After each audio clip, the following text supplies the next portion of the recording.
Hi everyone, in front of me I've got POCO M8 Pro and let me share with you how to clear credentials on this device.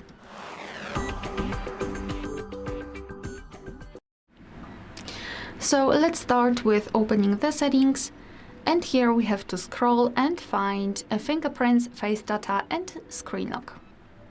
Then let's go to the privacy. Here scroll down and go to more security settings. Here, let's tap on Encryption and Credentials. And almost at the very bottom of the list, we've got the option we're looking for, so Clear Credentials.